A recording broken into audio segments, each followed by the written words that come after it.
thing, a saucepan, big enough so it is easy later on, once all our liquids have been boiling, to add the flour inside. So first thing to add, the water. And yes, I did ask you to measure the water because pâte à choux is a bit delicate to achieve the right consistency, and the right consistency is essential if you want it to puff.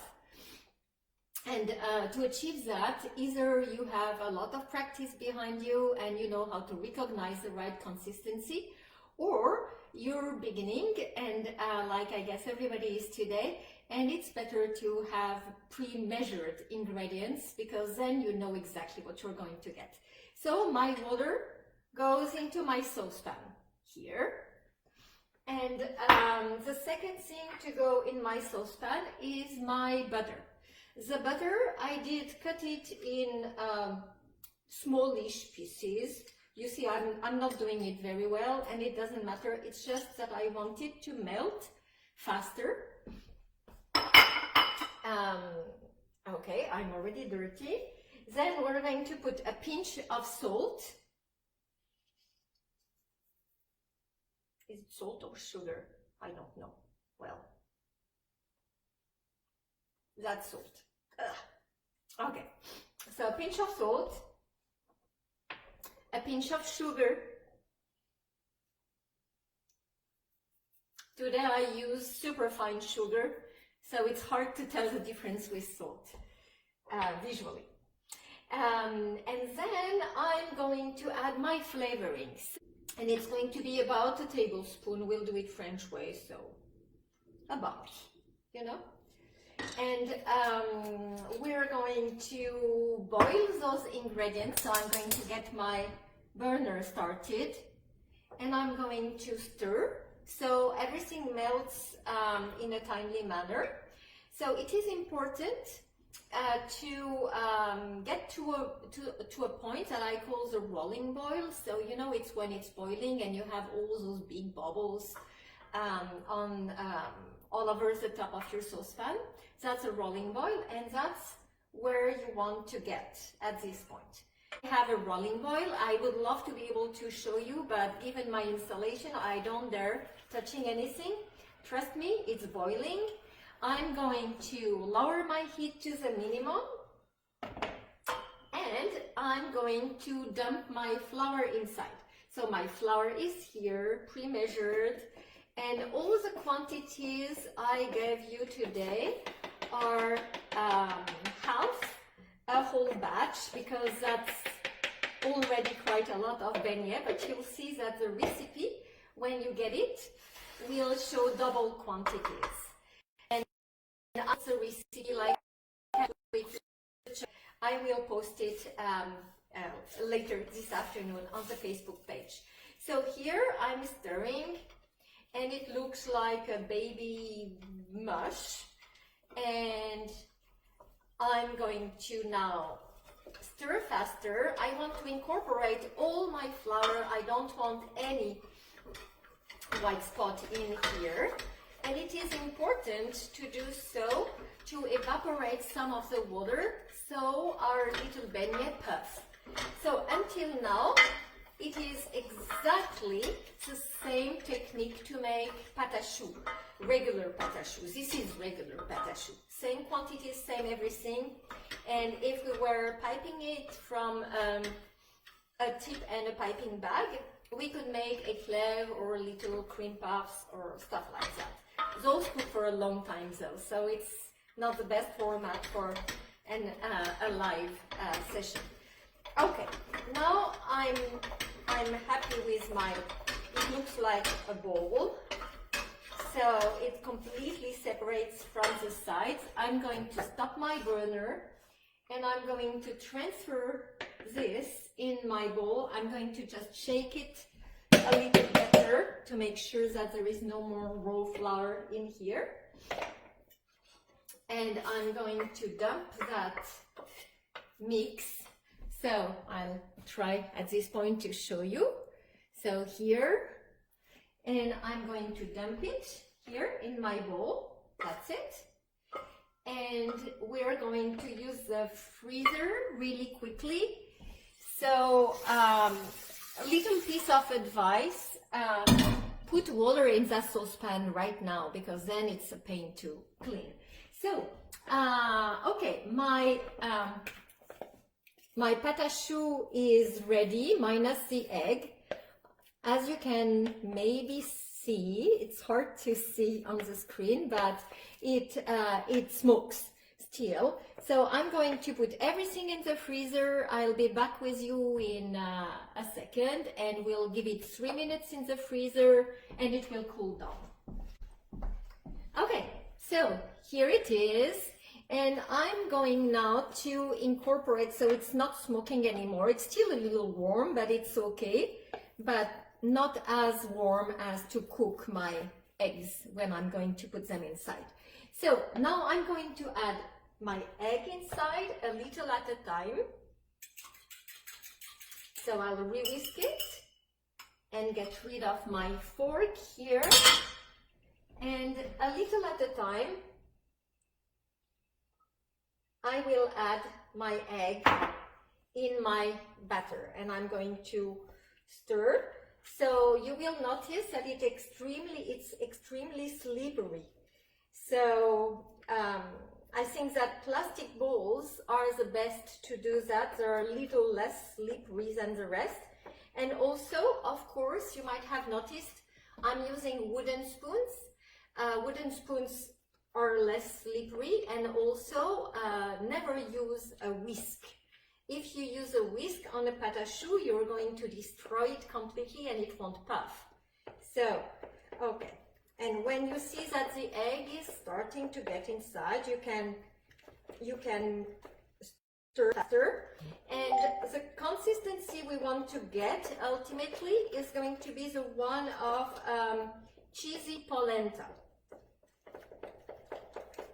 So, and before you add anything, you want that thing to, the batter, the flour batter, to have absorbed all my egg. So look, now this is looking like this. So more egg. The bigger the quantity you prepare, the harder this step is going to be. So, and once again, it yields a lot. So for a regular family, I think a half batch is good.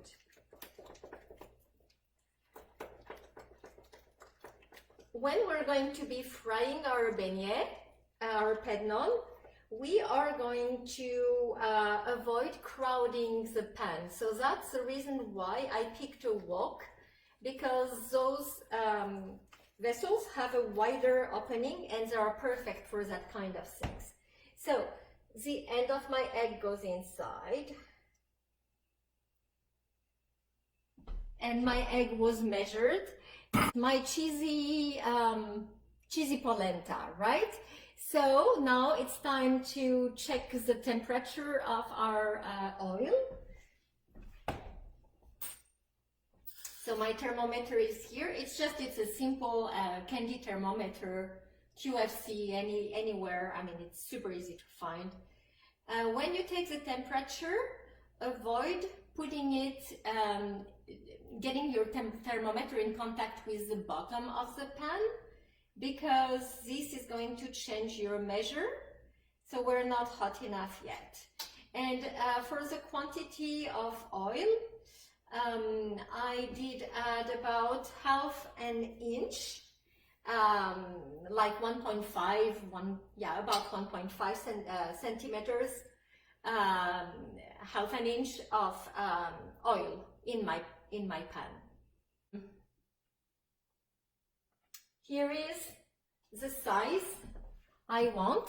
So I show you, so really small. You could use a piping bag and a tip if you wanted them more even. I'm sure that Amélie is going to do that because she's always making pretty things. I mean, I'm happy with the spoon as far as I'm concerned. So I'm going to put it down in the oil here, And I'm going to put a few to cook at the same time. And the number you can put depends really on the size of your pan. So here, can you see something? Yeah. And I'm going to let them cook, and I will use a second wooden spoon to turn them. So you want them to get to a golden color. So wait for them to puff completely before you turn them.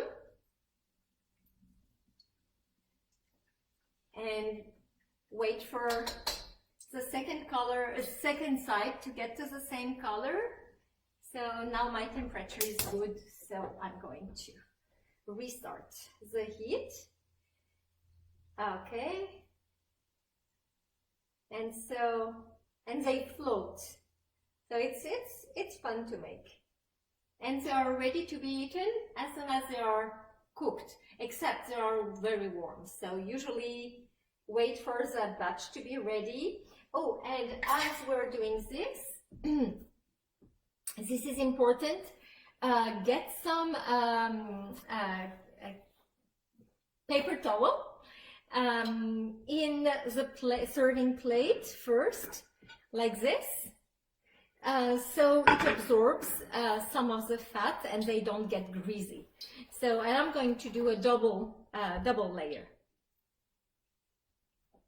Okay, so here,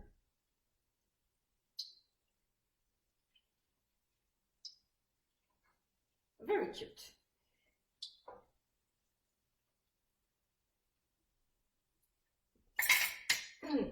And so, just imagine how many I already have. 1, 2, 3, 7 beignets, and I still have all this left. So that's what I was telling you.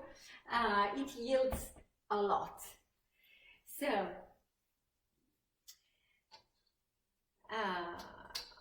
okay, so we're good on the temperature. And now I'm going to turn them a little more. Make sure they're light and full of air. And then I will get this first batch out, check my temperature again, and drain them. And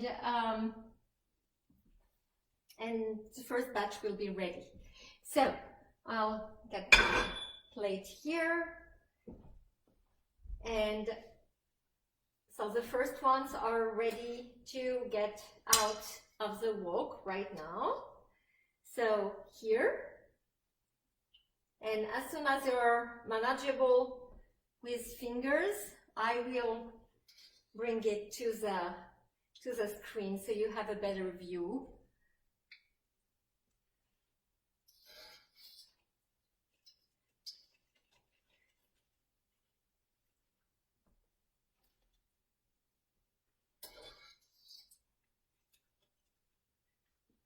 Okay, so first batch ready, and this is it.